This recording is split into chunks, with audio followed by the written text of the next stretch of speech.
What's up, everybody? We are back with another edition of the Superstars podcast. I am on time tonight. I'm thrilled about that. I want to welcome to the stage a man that I've been after in his DMs for quite some time now. I think this has been the better part of my winter journey here. Mr. Brian Gunn of the Gunn Group out of Keller Williams. How are you, sir? I'm doing great, man. How are you? I'm good. So we finally got to come on stage together. I'm looking forward to this. Yeah, man. We've been sick. We've had everything going on. I think I've been sick for about 9 weeks. So apologize for everybody for canceling. But yeah, dude, I'm here. We're ready to go. It's all good. What happened to your son's hand? Little basketball game at the first play of the game, and kind of like it doesn't seem like a big break, but yeah, played through the whole game, man. And then we got home. My wife's like, "That's broke." So, yeah, off to the ER, and then got a little splint. But it's all good though. He's a little soldier, huh? Yeah, man, a little tough kid. Yeah, that's good. That's good, man. You teach him well over there. Yeah, I didn't think my little one's. He's the maniac. He's like he breaks everything. My older one isn't, but he's like so intelligent that he really is good at sports. So he's like that's awesome. Focus, you know what I mean? So yeah, it's cool. That's really good. But how old are your kids? I got a 3 and 8-year-old. That's all, dude. I have a 3 and a 6-year-old. Oh man, that 3 is tough, bro. It's horrible. Yeah, I wanted 3 kids, and after him, I was like, dude, we're done. He was 2. He's bending, breaking gates, and he just like screams, and I'm like, dude, where did you come from, man? My older son's like, I mean, Brian, I don't know if the look fits the character, because I don't know you that well, but you look like Mr. Clean on steroids, bro. Everyone calls me a gentle giant, man. Yeah. I can lift a lot of things, but yeah, I don't not the tough part. All right, so let's peel it back. So first and foremost, your area is predominantly what? Is it Montco? What area do you cover? So I'm kind of all over. So I really have that northeast quarter. That's where I grew. That's where I grew up. That's where I knew most people. And so when I got into business, like 2009, 2010, a lot of northeast people were moving to Ben Salem. So my first office was Ben Salem, and then when I left that company, went to Keller Williams. They were opening up a Ben Salem office. So so we were still plugged in there, but then our demographic kind of changed to go into Montgomery. So it's a lot of Northeast. I still have a big bucks, but mostly I'm gearing towards Montgomery now. Very cool. All right, I'm a Montgomery County native. I went to Lower Moreland, grew up in Huntington Valley. All right. Yeah, I'm a Montco native. I now live in the land of high taxes, strip malls, and no left turns, aka South Jersey. Everyone always says, "Why'd you move over there?" I'm like, I don't know, man. It's close to Philly. I got. Oh man, but no. All joking aside, I like South Jersey. I'd still get lost, but I like South Jersey. Yeah. A lot of circles going on over there. You get lost. Lot, dude. I still don't understand why we can't make left turns, but whatever. Bro. Come to Philly, man. There's no stop signs. You can blow through. Yeah, I prefer it that way. I don't even. I learned how to parallel park in Philly. You should see my bumpers. I grew up on a small little street, so you had to know how to parallel. So that's why when I'm down the city, man, I'm in and out. All right, so that's a good segue. So tell me about your upbringing. So you Northeast Philly? What part of Philly were you from? Yeah, so I grew up in Mayfair. Went to St. Bernard's, and then the year I graduated, you were allowed to kind of move wherever. So I was in Father Judge neighborhood, but I ended up going North Catholic. All right. My dad went there, his cousins, the whole family tree. So I was like, I'll check it out. And it was really good because I didn't really know many people. So now I knew everybody from North Catholic, and I already knew everybody from Judge. So then that's how I knew a lot of people. You know it's a good sphere. Yeah. So it was nice. But I grew up in Mayfair, and then me and my wife bought our first home in Fox Chase. Oh, nice. And we moved to Fort Washington in 2020. Nice. I was born at Jean's Hospital. All right. Heart of Fox Chase. There you go. So is Gunn German? What's Gunn? It is, yeah. So German. Irish and like a little like the Wales, Scottish kind of. Oh, Yeah, dude, you got all the fight in you then. yeah, dude, Oh, mostly wow. German. I like. All right, I dig it, dude. Okay, all right. Have you been to any of those spots? Nah, not at all. Dude, you gotta go, man. It's cool. Yeah, see, we're like when we go somewhere, it's like an island. You know what I mean? I don't, like Yeah. not into history. I'm like, dude, just get me to the beach. I just want to Yeah. chill. You know, I don't want to see any historical shit. Listen, I need a break. Shut the fuck up. Yeah. I don't want to learn nothing. I'm done learning. Just give me the beach, man. So, what was life growing up? What would mom and dad do? Are you guys close knit? What was that whole? Do you have siblings? Any of that It good was stuff? dope, man. Yeah. So mom and dad, sister. I always heard about like they didn't really have a lot, but we never felt that. You know, we felt like we had everything, but you know, they struggled. They didn't have much. Yeah. Hard workers, Yeah. and it's kind of where I got my grit from. Uh-huh. Yeah, and then so mom's still doing well. She's around. My dad passed like 10 years ago. He had lung cancer. But yeah, my sister, she works for us. She does the marketing and stuff like that. Oh, nice. Yeah, we're all still in the same area. So yeah, it's yeah, close. Now, were you an athlete growing up? What were you into? I wasn't, no. So I was always worker.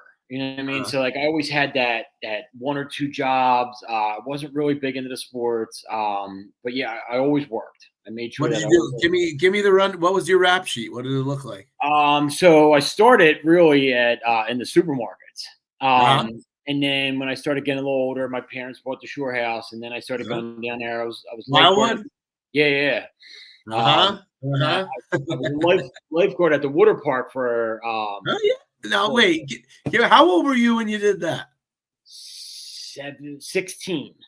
So that must have been pretty cool. Awesome. I mean, and it's different than it was nowadays. You know, like you know, we grew up in a different world, but we partied. I mean, there wasn't much safety going on, and you're talking like 300 lifeguards, all our age. You know what I mean? Girls, guys, man, it was awesome. Yeah, and my first couple of years down there, it was all Ireland were coming over. So like, dude, they were like the wildest group, man. They drank all day, like wow, it was fun, man. But yeah, we would go to the clubs, and I had an Irish passport. Because they couldn't bring the real ones. They didn't have IDs, so I bring them like I was like Connor McTiernan or something. Dude, 16, it was just unbelievable, man. But yeah, it was. Oh, dude, it was the best. You know? So then I came home, and I was still doing a little bit of the grocery store, but they were union, so I was still getting raises and time off. And then finally, I got into the bar restaurant business. Okay. And I started bartending. Then I went down the shore and was bartending. Where down the shore? Where'd you bartend down the shore? Well, I did a lot of restaurants. So I was at Yuri's for a little while. I did some small like Italian places, and then my last 2 years was at the Duval Inn in Strathmere. Oh, Duval Inn's great, dude. Yeah. So I was in the outside bar 4 to 10, dude. You know, $300-400, and then I'd be home. I lived with 8 girls. So we would go to the beach. I come home. They would start getting ready. Time I got home, they were just getting done ready, and we would all go out. Dude, what I'm telling you, man, there's nothing like it. It is. And they were like my bestest friends, but like it was just awesome, man. Like, you know. And then Strathmere, what were you, mostly Sea Isle? I lived in Sea Isle, Yeah. So I lived in Sea Isle. That was the good old days. That was what's the one that the La Costa, and then what's the other one? The other one they convert. Yeah. La Costa. Yeah, I haven't been there much, but lately. But yeah, it was the best life, man. It was awesome. I'm telling you, man, for people that don't know like what it is to grow up in the Philadelphia area and then experience the shore as a teenager. Yeah. and that's what, like, you know, because most people, and that's where when you start talking to people, like, oh, you know this person, you know, oh, that person lives in that street, and if you're not from the neighborhoods, like you're like, what are you talking about? But like, oh, I know that street, so and so lived on there. Yeah, it's a tight little neighborhood, but everybody knows each other, and it's one of the reasons why I got successful because I know so many people. Yeah, man, it's all about no matter who you are, what walk of life, if you can connect, Yeah, that's really what it's all about, man. It 100%. really is. Yeah, it really is. But it's just amazing. Like and I have friends from other parts of the country and it's funny when you mention so the Jersey Shore really ruined the entire country's image Oh my of God, yeah, yeah. like they think it's like these ding dongs from those parts of New York that are literally just idiots, like complete idiots. And that's like North Jersey. Yeah. That's not even the Jersey Shore. That's New York. Yeah, Yeah, well, no, but Seaside is still, it's still nuts down there, you know? yeah, yeah. It's not like those Seattle Wildwood days where, yeah, Mm-mm. you go out, you know everybody. Everyone's having a good Yeah, time. It, like, yeah. yeah, there's fights, but not like Jersey Shore. They're fighting every night. Oh, man, I'll tell you, the days of those it just in general, you just it's something you hope your kids get, you Yeah, really do. it Yeah. just nowadays it's too strict. You know what I mean? I remember we would rent out a whole hotel and beer everywhere, and the cops are coming like, dude, just go in the room. Yeah. Now, yeah, like Yes. now you can't do nothing. Like No. these kids won't be able to enjoy it. I mean, I remember No. like, yeah, getting locked up and they're like, dude, I'll just drive you home. Like, all right, Yeah. cool. Yeah, yeah. I'll see you later. Now they can't do that. Now they'll get in trouble, and yeah, it's a I guess that's a byproduct of the prices going up. I feel like the people are just getting more strict now because it's just the real estate has gotten nuts, man. It's yeah. just I mean, yeah, unless you got a million sitting around, you're not buying anything down the shore. it's crazy. Yeah, it is, and that's what a lot of people and COVID, COVID destroyed everything because Yeah, now when you're remote, you're like, wait a minute, I can live down the shore all year round, and I don't have yeah, to go to the city no more. Like, yeah, sign me yeah, up. yeah. So then so that $300,000 house is now 1.2, and it's 800 square foot. It's Um, crazy, dude. yeah, It's crazy. I It's know. So it's just it's it's insane. The prices are so ridiculous. The only part that's depressing is for our generation that can't even touch that shit. It's just no, nuts. because like our generation is now ready. Because like Yeah, during the 30s, you're still grinding. You're starting to yeah, have a family. You're starting to settle down, and then like the 40, you're like, all right, now I got my shit in order. Like now yeah, I could go get a house, yeah. and you're never going to be able to buy. Nah, dude, it's I mean, nuts. yeah. So It's it's it's nuts. it's it's horrible, but It's nuts. It really is. But anyway, I digress. But it's just funny, like especially with the weather coming, it's the first thing we think of, and people that aren't, that's the other thing, man. Like I don't know about you, but I enjoy the change of seasons. Like I'm a Northeast guy. Like these, when you go to places like LA, Florida, I can dig. I can understand the lure, but in the summertime, I don't even want to be there. Be honest with yeah, you, it's ridiculous. 105 and bugs and Dude, but like when I go to California, and no offense to anybody watching this that's a huge California person, I don't get it. I mean, it's cool, but yeah. like you can't go in the water because it's too cold. You can't walk anywhere because it's all spread out. I don't get it, man. I really don't get Yeah, like it. I'm not a big winter guy, but I like the big storm here and there. Yeah, Yeah, because like the big snowstorm, the kids can go out. You don't have to do anything, so I like yeah, that. The fall's cool because football's here. Um, and then spring is just get exciting because the winter's so depressing. So yeah, yeah, I'm the same. Yeah, yeah, man. All right, so you did the grocery thing. Did you do college or no? I did. Yeah, so I went to Holy Family. Okay, Because when I went, it was a college, so there was like 18 kids per class, and I was like, it's that's what I crazy. need. Yeah, because if I go Yeah, to a big school and there's 3,000, I'm not going to do anything. yeah, Um, yeah, with yeah, 18 kids in a class, you don't show up. They're like, where you at? What's going on? So yeah, yeah, I yeah, needed that discipline. yeah. So it was good. Yeah, I went for criminal justice, and then then I did my internship with the Philly Police Department. I did the crime scene unit, and Oh wow.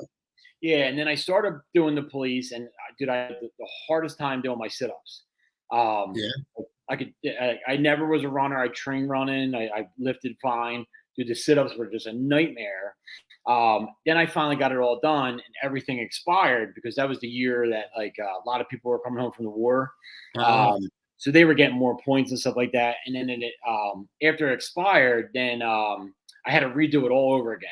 And I'm like, I was like, I really don't feel like doing this. And then good family friend, I always call him like my uncle. He owned a brokerage.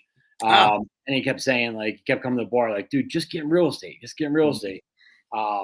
So I ended up getting in real estate just to kind of shut people up because I needed a career after college. I was like, yeah, I'm doing like real estate. But I really was, I was still young. I was still like 24, 25. I wanted to be in the bar scene. And I'm like, dude, I can make it $400 or $500 a night. So and then slowly, dude, I started, just doing a little bit at a time real estate, and I started getting good at it. And then, and then I threw the police stuff right out the window. Well, let's backtrack for 1 second. You did the internship at the crime scene out of what district? So it was a crime scene unit downtown. The crime scene unit, like the main thing. Main, yeah. So we did. I did 3 months of like really preparing for court cases. So just helping, like, what kind of evidence and stuff like that. And then they were like, dude, why don't you start coming at night? So I was working at the restaurant. I was doing. I was helping manage Steak and Ale in Ben Salem. Oh yeah, that place was that Street Road? Not Street Road. Was that So it was right on Route 1. Yeah. So I was managing that, and so we were closed by 10. So then I would go down there and I would work like 11 to 5. Dude, what the hell did you see? Yeah, so I really only seen one body because Philly, that's one of the only cities that picks you up and then takes you to the ER. So there's really not a lot of bodies on the scene. So my first body was a 17-year-old kid, hit right in the back of the head, and then I'm like so intrigued because I'm like, dude, what's going on, whatever. And I remember like the guys I was working with, like, dude, it's a plastic body. You know what I mean? You don't think anything of it. Like, dude, he doesn't have any friends. He doesn't have a mother or father. Like, it is plastic. Because I was like, dude, what the fuck? Like 17, man, did I have nightmares for like a year? It was horrible. And they were just like, dude, we do this every day, and you can't let that affect you. And then that's I just hope that dude, and we were going like just on calls and drive. It was cool, but it was dangerous. And that's probably what, like 20 years ago, maybe 15. It's a whole different ball. I won't do it now. Yeah, dude, it's crazy. I mean, it's got to be a totally out of body experience to see that, man. Yeah, it really is. It was crazy. So, that's it. So that's all you got. I thought you'd give me something else crazy. Nothing crazy. Yeah, dude. It was really the one because we drove around and we got a lot of calls for bodies, but the problem is, as soon as the first cop that gets there, they're gonna run it to the ER as fast as they can. So there really wasn't a lot of bodies to process. I mean, was there a lot? What was most? Was it mostly drugs? What were you seeing the most of? Mostly like gangs with the shooting. With the drugs. Was Philly big with gangs, I don't even know, like a Bloods Crips sort of thing? They're more neighborhoods, and it's just it's drug related. So it's not like gangs, but like this neighborhood has this corner, that had neighborhood corner. So I don't know what goes on now because it's just it's a war zone down there. It's a shame. But when we were there, it was more like who was mayor? Who was mayor when you were there? I think Nutter, maybe. I don't even know. Okay. So that would have been what's his face? The hell was his name? The captain? I can't remember the guy's name. I could see his face. He was the captain for a long time. Then he ended up retiring. I can't remember. Was it Ramsey? Maybe. I think it was Ramsey. Yeah. So it was like 2004. Yeah, I think it was Ramsey. Yeah, I forget. Yeah, I think it was Ramsey. That's wild though, man. I've had a couple interesting experiences in my days. I have. Oh, dude, that city is something else, man. It's hard because you love it and you want to see it win. It's like the Rocky story, but oh Jesus! I mean, kids.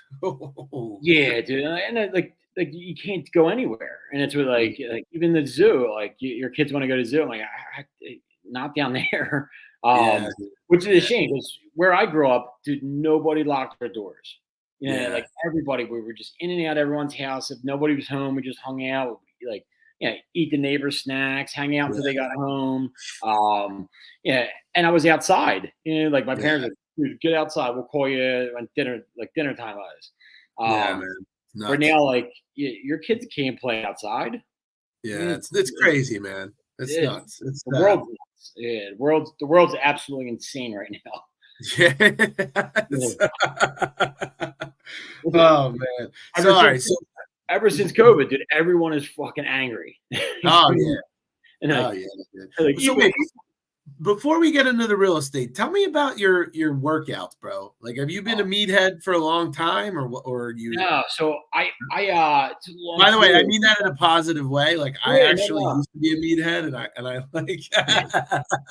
I've been slacking because I've been freaking sick. So I'm sick and I'm eating ice cream at night. But yeah, in 2016, I kind of really crashed. Yeah, life just I was drinking like crazy, man. I was like, so I went to Kel Williams in 2014, and really from 14 to beginning of 17, I just trained. And yeah, I worked 24/7. And I was drinking like a fish, man. I was drinking every day. Is that a byproduct of the career? Do you think? I don't know. So I had like a lot going on. Like my wife had a surgery and then ended up losing her job. She found out she was pregnant. My dad passed. So yeah. So to me, I was like, dude, I got to step up. You know what I mean? And I got to, because my business wasn't really that great. And then I said, dude, I got to do something. So I went all in, dude, and I worked 24/7.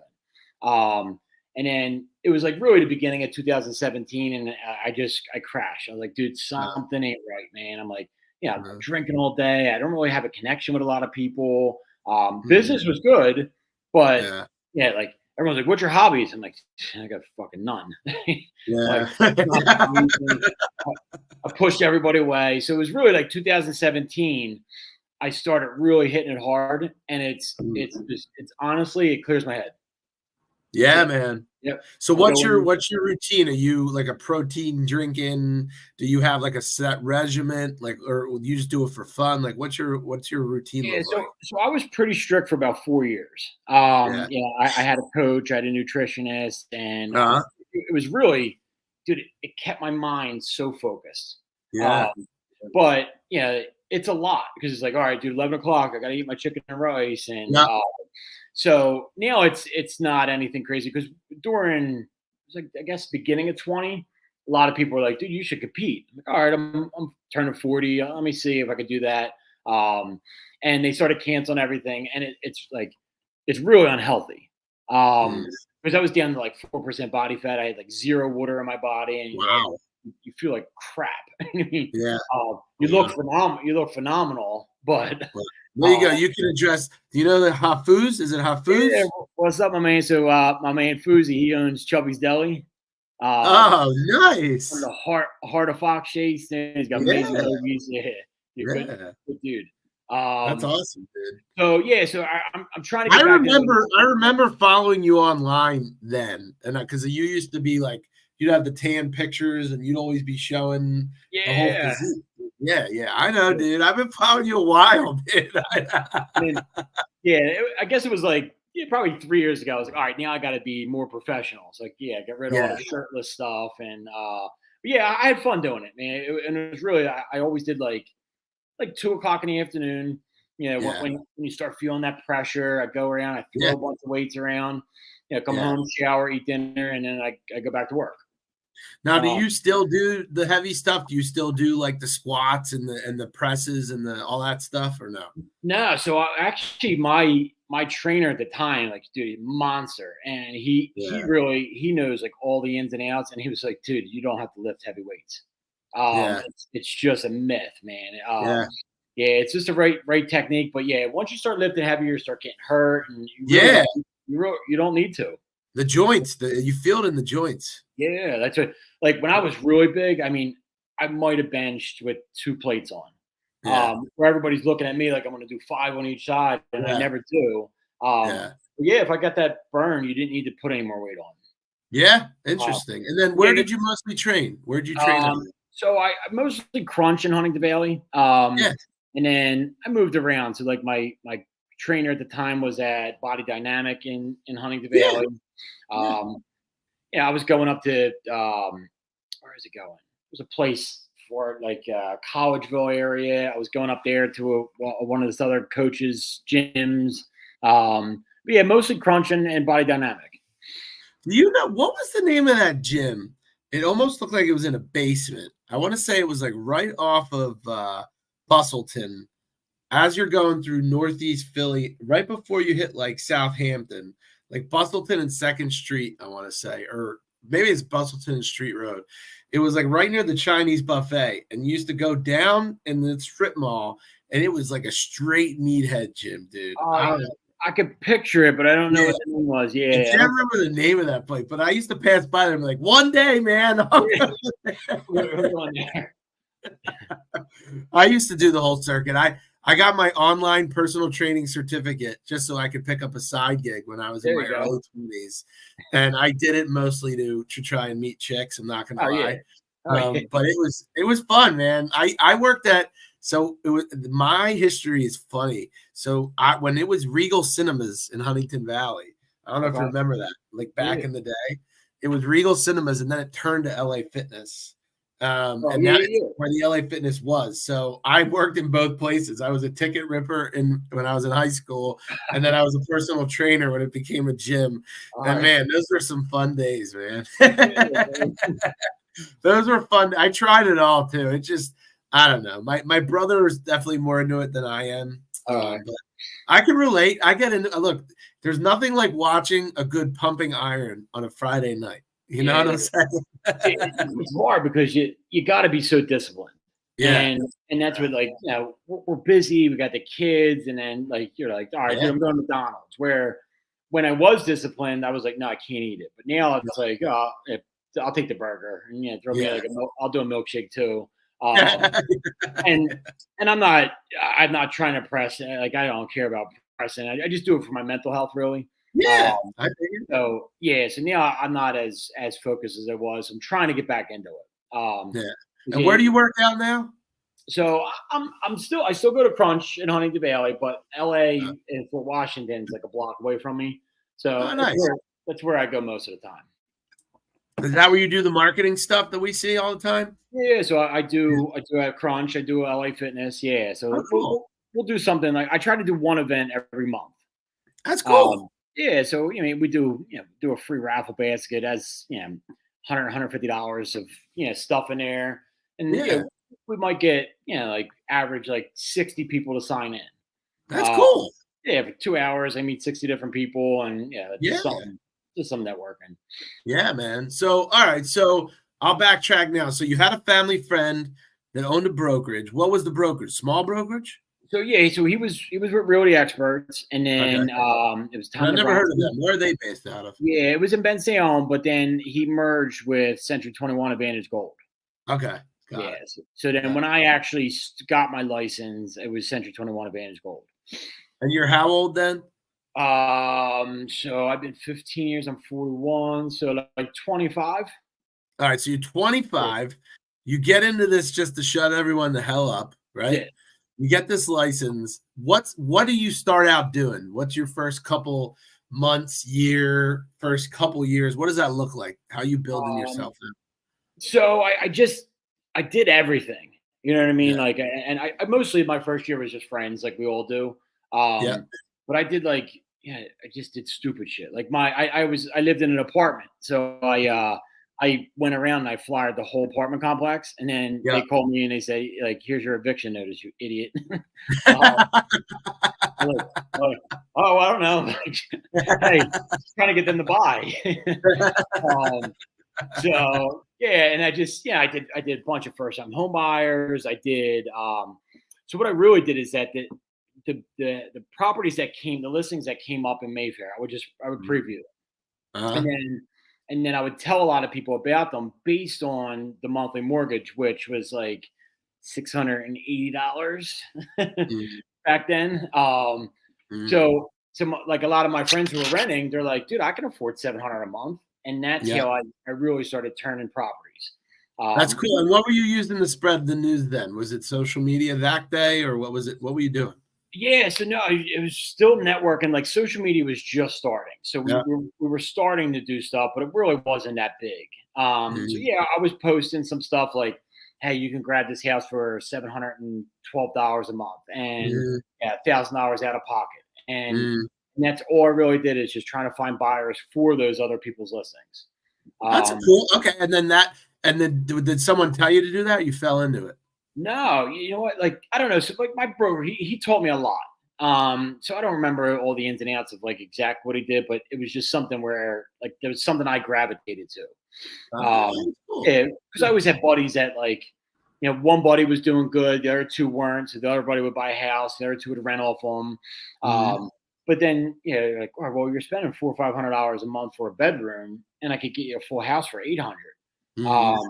Just because like a lot of my area, like we didn't come from any money, so we really didn't have any financial education. So that was my ticket of saying like, yeah, you can own a home, which we thought that home ownership was like, for the old people and something that was just unobtainable for us. Little did everyone know Mayfair would catch on fire, right? Right. Yeah. If I would have known back then, I would have bought the whole neighborhood. It started selling for cash, dude. It went nuts. Yeah, that was like that 2004, 2005 when the New York really started coming in on the side that I lived on. And then over the years it gravitated to taking over the whole neighborhood. So what are you seeing in terms of growth? Like obviously, like we don't have to talk numbers, but your first year or two, you're just getting your feet wet. You're telling everyone you're doing it. You turn in a couple deals. You learn through the deals, and then you hone in on what you're good at, which I guess what it sounds like to me is you're really doing the hand-to-hand combat sort of thing. You're going out and working your sphere of influence at that point, right? Yeah. So I was like, maybe like $2 million a year, and I would either like do half or double it each year. Yeah. So the time I got to Keller Williams, I think I was like a $4 million producer. And then I just 4, 6, 8, 10, 12, and then because my main goal was 10 million. I said, if I can get to 10, dude, because they always said 10 million is that rock star. Get to 10, and I get to 20, and I'm pissed off. I get to 30, I'm still pissed off now, and so now I'm in this weird spot. You know what I mean? But I was like, like $1 million, 2 million, and then just trying to grow each year from that. What are you finding as you're going? Are you falling into it? You think it's just people knowing you're doing it?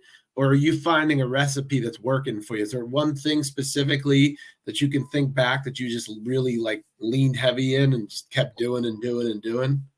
So not really, man. So I'm kind of annoying because I change my business every year, like dramatically. I'm like, oh no, that like this year sucked. Let's do all this new thing. Just because I don't really like I have that inner demon fight because I'm in that borderline of like being super great.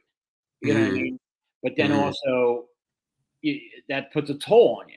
You know what I mean? Like, so I don't know if I want to go that route where if I want to be super great at home. You know what I mean? So I'm like in a real battle right now of trying to figure out what I'm doing. But I always try to do the right thing. I'm always honest, and I'm face to face. And then what about your so when you plan a year out for yourself, do you have like an actual marketing strategy, or are you just waking up and hitting the pavement? So now it's a little different because we have the large team, so we kind of have it all figured out to where it's like like we know what we're supposed to do. There's no difference of changing that. It's really like, hey, we want to perfect our systems, we want to educate ourselves, and we want to bring value to people. And that's really it, man. I try to keep it simple because I always have a coach, and my coach last year, I just said like, I can't keep doing this. Talk to me about the coaching thing. So you sound like you're a believer in coaching overall, especially because you did the health and nutrition. When did you decide to get one? What changes did you see? Did you go through a couple different coaches? What's that look like?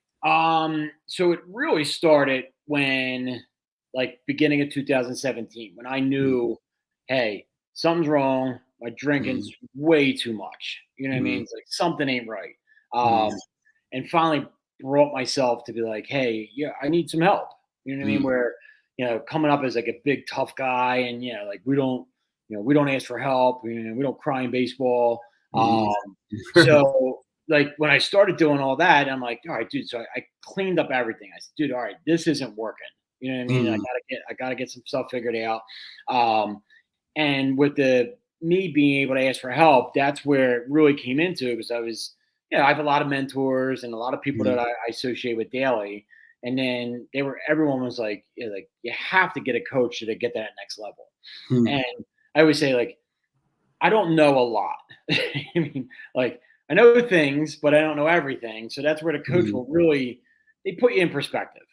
You know what I mean? mhm, Like, hey, don't do this. You know what I mean? mhm, Hey, do this or whatever. mhm. And even like therapy, I tell everybody, like, hey, I'm 260 pounds solid, man. I go to therapy every 2 weeks. And Mm, I'm like, yo, man, I'm going to do this week. And he's like, mm. no, you idiot. Don't do that. No, no, no. I'm like, it really sounds like a good idea. I'm going to fucking do that. And he's like, no, it sounds like a fucking stupid idea. I'm like, oh. So then I'm like, all right, yeah, you're right. I'm wrong. So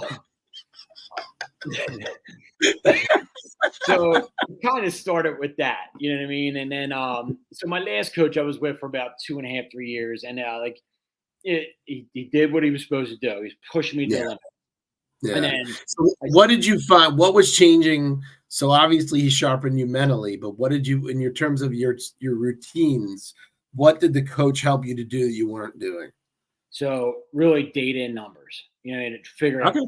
what the hell, like, but it was to the extreme. I had like 20 different spreadsheets, and we're fucking plugging in all this stuff, and Mm, it was really to try to figure out, what are we doing right, what are we not doing mm, wrong, like what are we doing wrong, how can we improve things, where's the money going, what mm, activities are you doing that's paying off the most. um, mm, but it was good, but it was too much pressure. You know what I mean? mm. Because I said he was a single guy. He was in Florida, and I said, like, he's like, hey, he's like, yo, there's a great mastermind in Colorado this weekend. You want to go? I'm like, no. Like, my wife has work. I got kids. Like, um, so it was like the end of last year, and I said, I need like a mother. You know what I mean? Like somebody who kind of gets it. So I finally got this new girl, and dude, I just love her because she's like, fuck everything, man. She's like, you're a business owner. Do what you want to do. Yeah, And I said, I've never done what I wanted to do. I always did what the higher ups told me to do. yeah. Like whoever made it, I said it. I listened to them, and I tried to improve on what they did to make it Mhm, my own. mhm, So yeah, we're trying to spin it a little bit different this year, because I think I fired like 10 agents in the last 2 years, and mm, it crushes you. You know what I mean? Because mm, I'm like, I want to see everyone do so much better than I'm doing. mhm, And for them to not make it, and my coach just tell me every day, like, dude, you got to fire them. I'm like, dude, mhm, it hurts me. You know what I mean? mm, Um, so I kind of came to awaken last year, and I said, I don't know if that's the route we're going to go anymore. You know what I mean? I mm, have a huge back end, which is phenomenal. mm. Like they don't miss a beat on anything. And then Now, when you was that something you built, or was that a KW built thing? yeah, so we built it. Yeah, so Mm. in 2017, I hired our director of operations, who's Melanie. That's awesome. Um, yeah, and we've been together like 8 years now. Yeah, And so let's backtrack. So you're kicking ass yourself. At what point do you realize you got to go from just you to a bigger operation? so when I came over to Keller Williams in 2014 is when Mm, I took that course bold, mm, and we were plugging into the dialing, the cold mm, calling, the dialing, mm, and it wasn't even probably 2 months into it. I had mm. so much business I couldn't get to. Um, Wow. I had, that was a big expired year. Mm, So that was like, 2014, 2015, like, like 1,000 expireds a day. So I was just plugging in, and that's when a lot of like my mentors, people in the office, like, dude, you got to start hiring agents. mm, Um, so I think we had I had 3 agents, but we had no back end staff. Hmm. And then I finally got up to like 5 or 6 agents with 1 assistant. Um, What are you doing so at that point? What are you doing for the agents? Are you just giving them leads that you yes, can't handle? What are you doing? yeah. So it was more like giving them the leads, training Mm, them, mentoring them, mm, helping them with their business. mm, But it ended up being that, I ended up being the problem solver. And I would mm, just I have a stack of problems on my desk and I go through and next day, more problems. And I said, this isn't what I want. mm, um, but I didn't see the value in paying, leveraging some of that stuff out. And mhm, then I guess it was when we really started leveraging out was like 2018, 2019. mm. And now I'm a beast at it. I don't do nothing. Yeah, Leverage this out, leverage this out. yeah.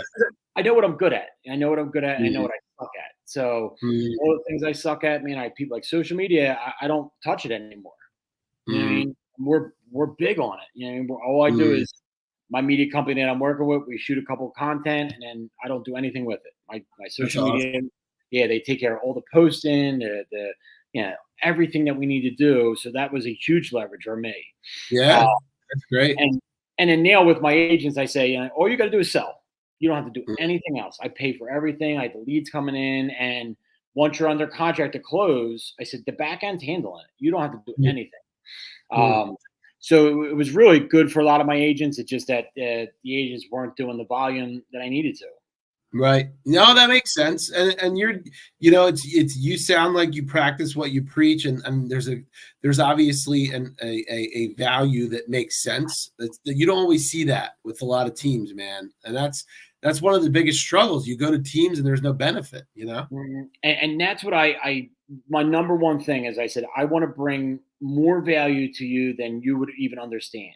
Mm, Because I've been around and I learned a lot and I said mhm, this is what I would think would be fair. You know what I mhm, mean? And if you're with me, you can close 4 times more deals with me than on your own. mhm, Um, and mhm, and the way the market is really changed, you can't do it on your own. I mean, mhm, there is no way in this market because if you got 5 buyers and you're showing them 5 houses, they're putting offers in on all 5. You as mhm, an individual agent cannot get all 5 of those offers in, mhm. and even think about having another listing or bringing another buyer on. Um, so now we have these systems locked down where like you can handle 50 buyers. You know what I Mhm. mean? 'Cause it's all you're just scheduling them. I have a showing agent. We can figure all that out. So, any of the marketing, all the paperwork, all that stuff that you need to do, you don't have to do. You I know what I mean, mean? you're really it's interesting. You typify the modern day super agent because you're really tapping into technology and systems and efficiencies that I don't think ever existed or even was in existence 10, 20 years ago, and whether you don't believe it or not, you are a tech-based person. Mhm. You're outsourcing the people that are better at it than you, which is smart, but these models that are built, using efficiency to scale is really impressive, man. It's really Yeah. impressive. And Really. it was true trial and error. Like Yeah. I say, everything I've done in my career is because I made the mistake before.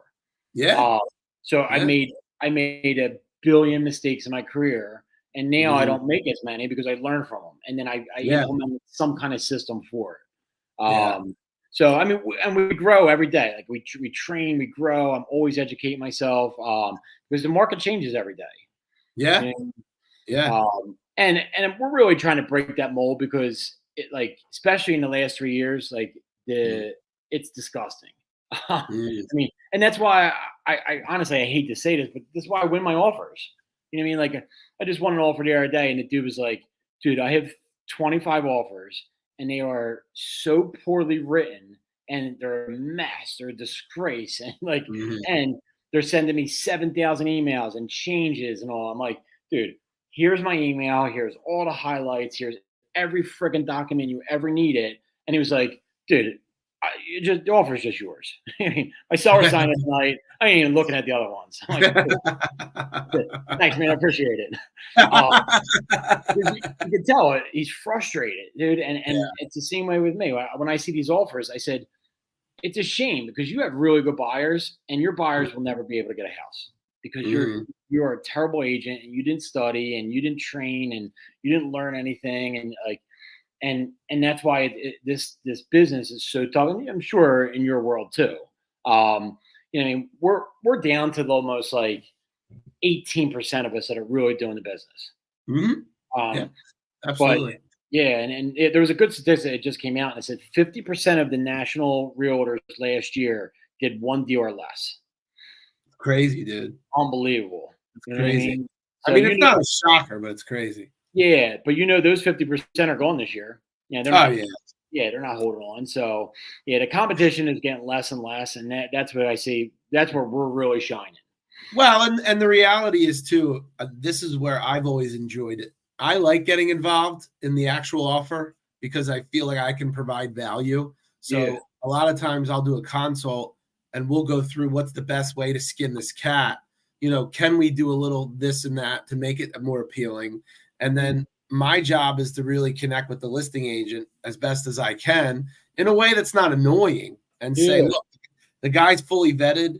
I'm going to get the deal done. It's as smooth as it can be. Is there anything we can do on our end to get it through? Sometimes you get shot out and they're just like, just give me your highest and best and shut the hell up. Yeah. And other times they're more receptive, but 90% of the time, if I know the agent or if I know someone that knows the agent, it's going to get done. It's going to get done. Yeah. And that's because of the fact that the people that are good are still around. And if you have the reputation of getting deals done, they get accepted. Yeah, because I see it, even if I don't know the agent, but I see your name attached, I'm like, we're getting a closing. Exactly. That's all we care about. Exactly. Yeah, at the end of the day, like if someone's $2,000 higher than yours, and I never heard his lender or the agent, they just sent me an offer, and they never called me or follow up. I'm going to tell the seller like that's not worth it. I don't know these people, but I know Chad, and he's going to get the deal done. Yeah. And it's just become that. And you know what? That's okay because everyone's earned it. Like we've all been doing it long enough and we've been through it. But and I tell everyone this, and it's true. I can't afford to fuck up. I cannot afford to fuck up. If the minute I put in a deal that's got my name on it and I don't close it, I am done. I am done. It literally, the person that gave me the referral won't give me the referral. The agent who accepted it, it's a mess. So my biggest nightmare is I get these contracts and I'm like, this thing has to close every time. And it's crazy that other people don't think like that. Yeah, they're like, whatever.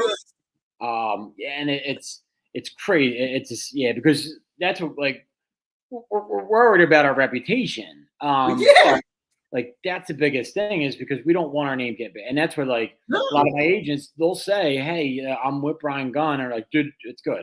Because we're going to do everything. And that's where the problem solving is my key. I love it.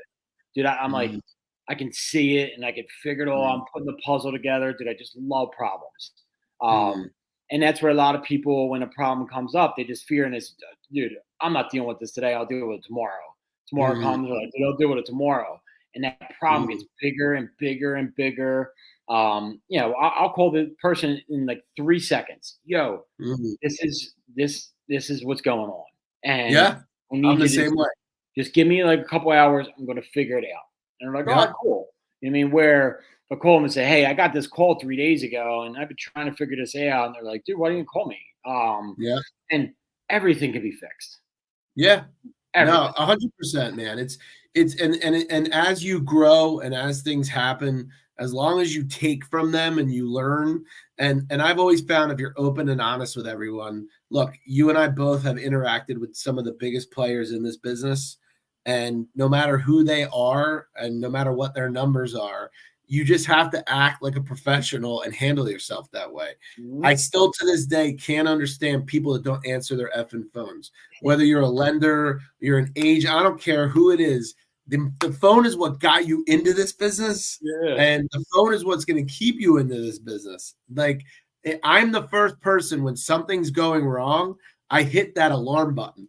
I probably hit it too much. I'm like the boy that cries wolf because I'm so afraid. I'm like, oh my God. And literally I'll immediately do it because I'd rather have people know that, look, there's a potential issue here instead of just the day of settlement. Oh shit, we can't close. Like, like, like, oh my God, dude, it's crazy. I tell people all the time, I said, dude, I know that company said they're going to save you 1/4 point, but at the end of the day, like, if the trusted lender is out there, they're going to get you to closing. Because if you want to get that phone call the week before when your whole apartment's packed, your house is packed, you got to be out, and they're like, dude, I fucked up, man. You can't, you're not approved.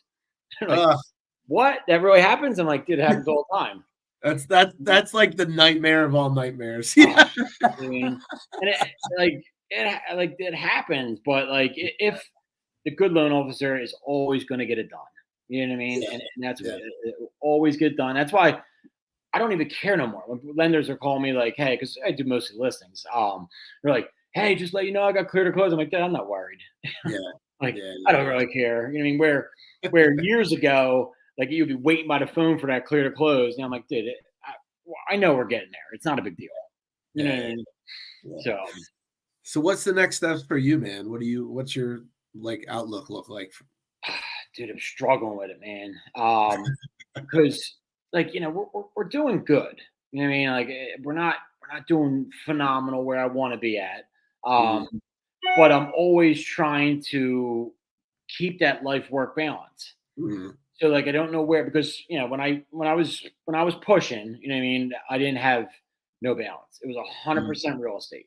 My health was falling apart, my marriage was falling apart, my everything. I had no hobbies. I pushed all the friends away. But I was like, hey, dude, I'm kicking butt. I'm making money. And I just don't want to get back to that, especially, we got the little ones. I don't really know. I'm trying to find some key players just to keep my team smaller now. I wanted a huge team. I said, we're going to be 30, 40 people, man. We're going to be the biggest of the biggest. And, building it the last 3 years that we've really been pushing the pedal to the metal.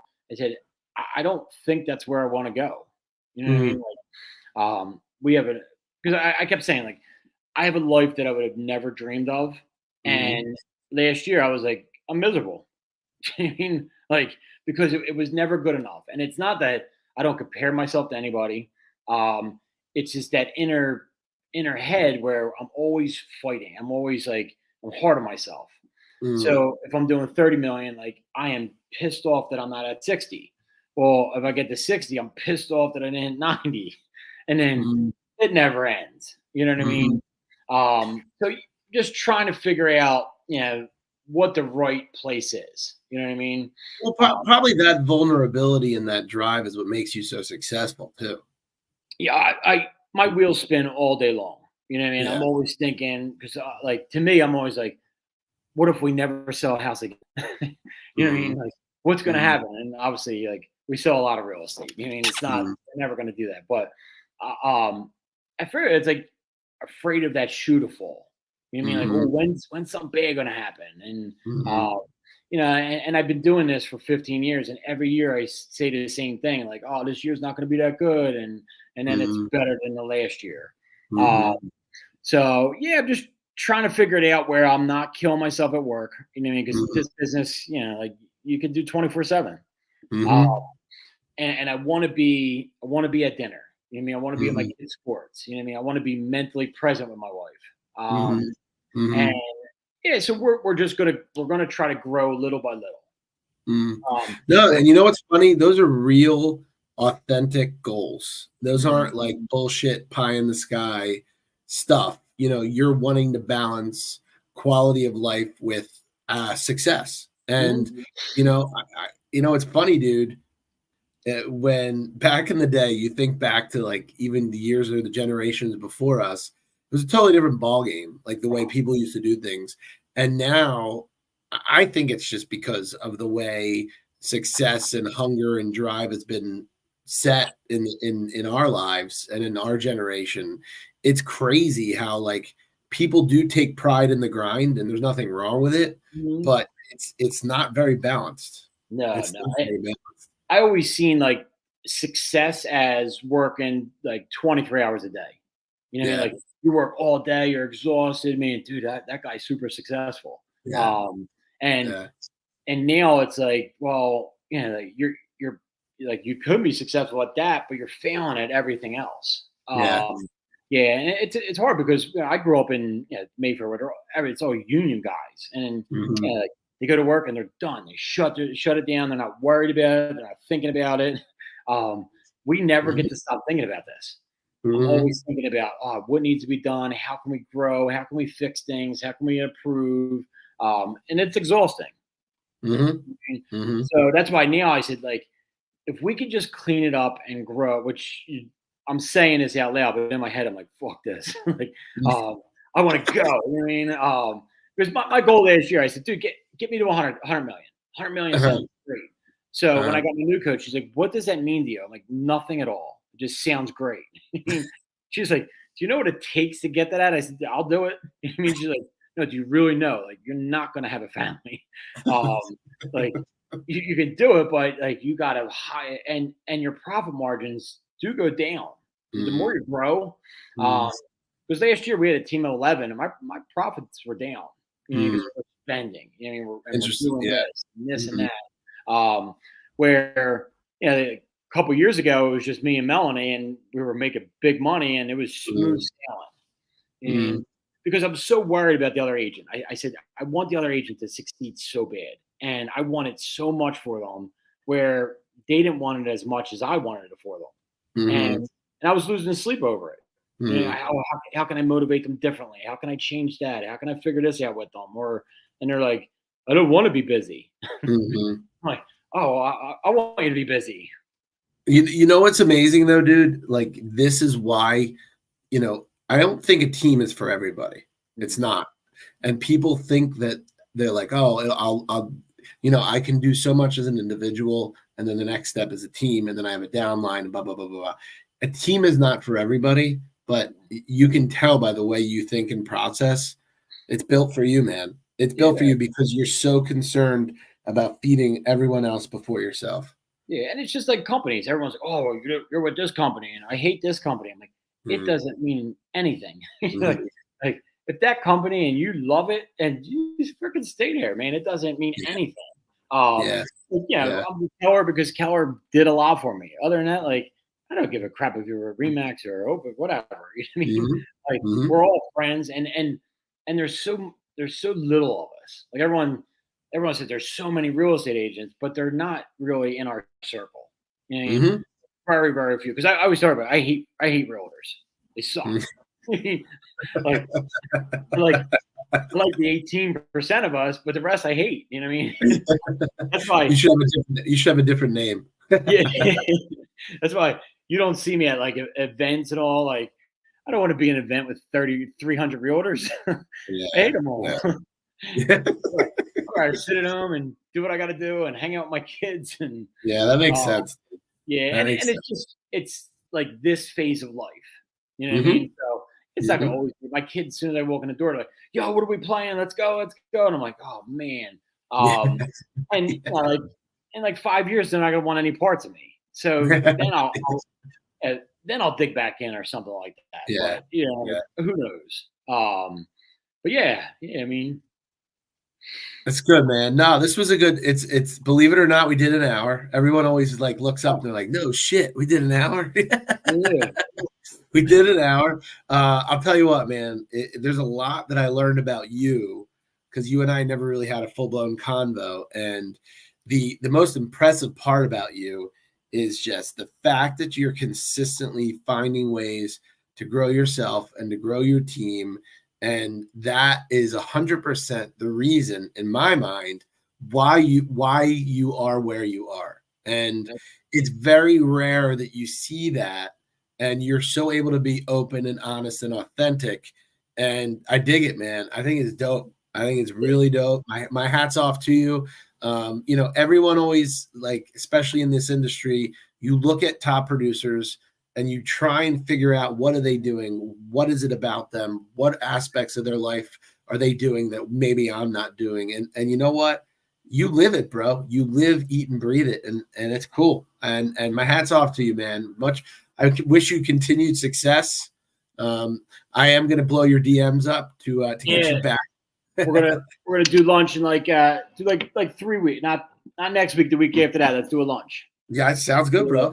Yeah, that's why I'm real as it can be, man. I'm not fake. I'm not greedy. I don't care about the money. I'm just just real. I dig it. And that's where like a lot of people can see that, where they're just like, dude, I trust you. My clients, they don't ask questions. They're like, dude, I know you're gonna do the right thing. I know you're gonna get me to the finish line. So just do it. I dig it, man. Well, so where, if anyone wants to get a hold of you, what's the best way to get a hold of you for some real estate? Yeah, just call me 215-292-3886 and or my email, briangunn@briangunngroup.com. Love it, dude. Well, I thank everyone for watching another edition of the Superstars podcast. We will have Brian's episode up in about a week on superstarspodcast.com. You can catch us on YouTube, and we will see you again soon at 9 p.m., probably on a Wednesday. I shouldn't say this because every time I do, will probably be a different time. But we appreciate everyone watching. Have a good night. Brian Gunn, you're the man, brother. Thank you, brother. We'll talk text me, and then we'll meet up in like 2 weeks. You got it, man. Have a good night, everyone. Thanks, guys. Appreciate it. Peace.